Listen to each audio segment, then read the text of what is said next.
Ce mercato estival n'a pas concerné que les joueurs, elle a aussi concerné les entraîneurs. De la même manière que nous avons vu de grands transferts pour les joueurs, nous avons également assisté à de grandes nominations pour les entraîneurs. Il y a certaines nominations que tout le monde voyait venir de loin, comme Enzo Maresca à Manchester City et Zinedine Zidane à la tête de l'équipe de France par exemple. Certaines nominations nous ont surpris et ce sont celles que nous abordons aujourd'hui. Voici les 10 plus grandes nominations d'entraîneurs qui nous ont étonnés cet été, en commençant par Ange Postecoglou. Personne n'aurait deviné que Big Ange partirait en Arabie Saoudite cette année, mais c'est vraiment arrivé. L'ancien entraîneur des Spurs a été engagé par Al Nasser cet été pour succéder à Jorge Jesus qui est parti prendre en charge l'équipe du Portugal. Cela signifie que nous allons voir Cristiano Ronaldo pratiquer l'Hangeball. Et c'est quelque chose que nous n'aurions jamais pu prévoir. Nous avons aussi été surpris de voir Jürgen Klopp revenir entraîner cet été alors qu'il disait il y a 2 ans manquer d'énergie pour continuer. Il a affirmé en avoir fini avec le métier d'entraîneur, ce qui paraissait vrai quand il a rejoint Red Bull comme responsable du football mondial. Encore plus cette année, il a mis fin aux rumeurs selon lesquelles il allait rejoindre le Real Madrid en tant qu'entraîneur principal ou partir dans la ligue professionnelle saoudienne, donc personne ne s'attendait vraiment à le voir revenir cet été. Personne ne s'attendait à ce que Julian Nagelsmann et l'équipe allemande échouent aussi gravement à la Coupe du Monde. Quand c'est arrivé, Nagelsmann a dû partir et la fédération a sorti Klopp de sa retraite pour sauver la situation. Début juin, personne n'aurait prédit cela, mais un incident choquant a entraîné un autre et nous voilà. Une autre nomination étonnante cet été fut celle de Ruben Amorim.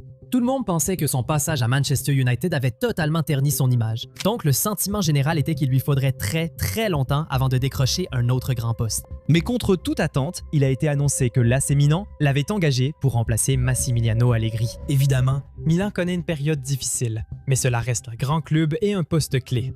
De nombreux supporters ont donc été très choqués par cette décision.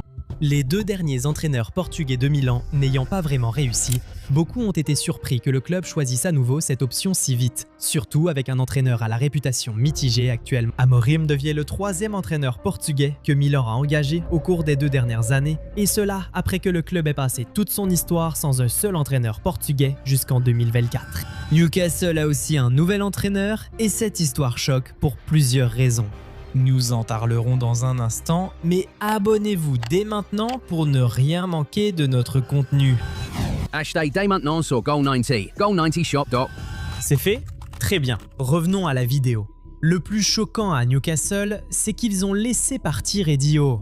Il a offert au club son premier trophée en 56 ans, devenant le premier entraîneur anglais à remporter un trophée majeur en Angleterre depuis 21 ans. Il les a aussi aidés à atteindre les phases à élimination directe de la Ligue des Champions de l'UEFA pour la première fois en plus de 20 ans. Cela semblait être une union parfaite et personne ne s'attendait à ce que nous assistions à un changement d'entraîneur au club cet été. Mais soudainement, on a appris que Newcastle s'était séparé d'Eddie Howe et allait le remplacer par Matthias Geisler, l'ancien entraîneur d'Al-Ahly, âgé de 38 ans. Voir Howe partir était choquant et surprenant qu'il soit remplacé par un homme travaillant depuis 3 ans en Saudi Pro League. Ils le voulaient tant qu'ils ont accepté de verser 11 millions d'euros d'indemnité à Al-Ahly pour l'obtenir. Vorfola, nommé Alvaro Arbeloa entraîneur principal cet été, a aussi été une vraie surprise. Il est rare de voir un entraîneur passer directement du Real Madrid à Fulham, ce qui a surpris beaucoup de gens. Je suppose que beaucoup de gens s'attendaient à ce que le prochain poste d'Arbeloa soit dans un club espagnol de milieu de tableau ou nouvellement promu, donc le voir partir en Première Ligue en a surpris plus d'un.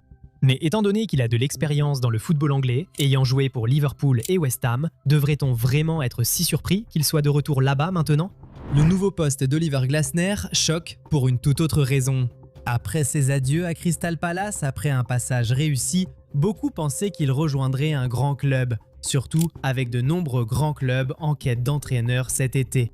On pensait qu'il signerait dans un grand club, Liverpool ou l'AC Milan semblant très intéressé, mais il a finalement rejoint Nottingham Forest, ce qui paraît un peu anticlimatique.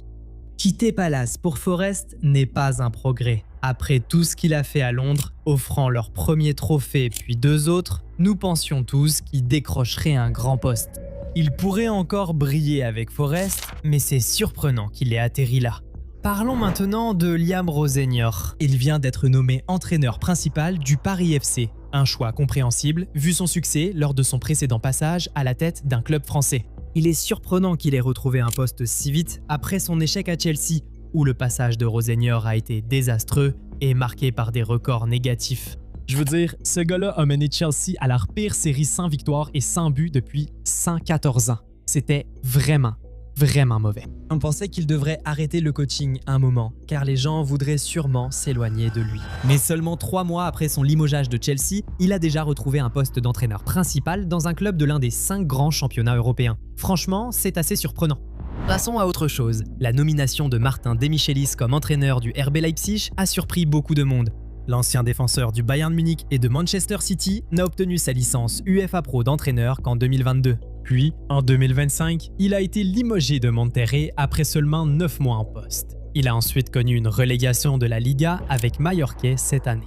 Donc, il n'a pas vraiment le meilleur CV, mais maintenant, il sera à la tête de l'un des plus grands clubs d'Allemagne. Assez surprenant, n'est-ce pas?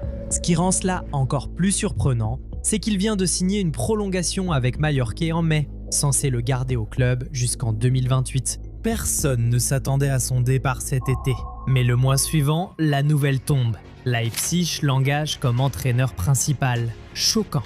Et voir Davide Ancelotti être nommé entraîneur principal de Lille a également été un vrai choc.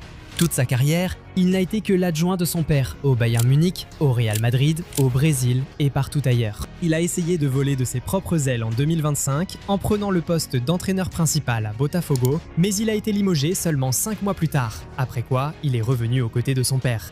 Voir quelqu'un passer du statut de fils à papa à décrocher un poste dans un des plus grands clubs de France est vraiment surprenant.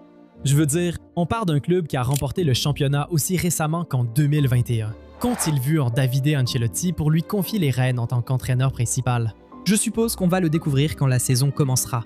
Enfin, José Mourinho. C'est l'un des entraîneurs les plus titrés de sa génération, avec le CV pour décrocher n'importe quel poste, mais certains ont été surpris que Florentino Pérez le choisisse encore, au lieu d'un coach plus jeune et moderne pour faire évoluer le club. Mourinho n'est pas très apprécié et certains supporters l'appellent même un dinosaure. Beaucoup de gens l'ont considéré comme fini, surtout parce que ses 4 derniers postes étaient à Tottenham, Roma, Fenerbahçe et Benfica. Et il a été limogé de tous, sauf de Benfica. Peu de gens pensaient qu'il dirigerait encore un grand club, donc le voir dans l'un des plus grands clubs du monde a surpris beaucoup de monde. Quoi qu'il en soit, il est maintenant temps de vous entendre. Quelle nomination d'entraîneur vous a le plus surpris cet été? Dites-le en commentaire. Si vous avez aimé la vidéo, likez et abonnez-vous. Activez également la cloche de notification pour ne jamais manquer de nouveaux contenus.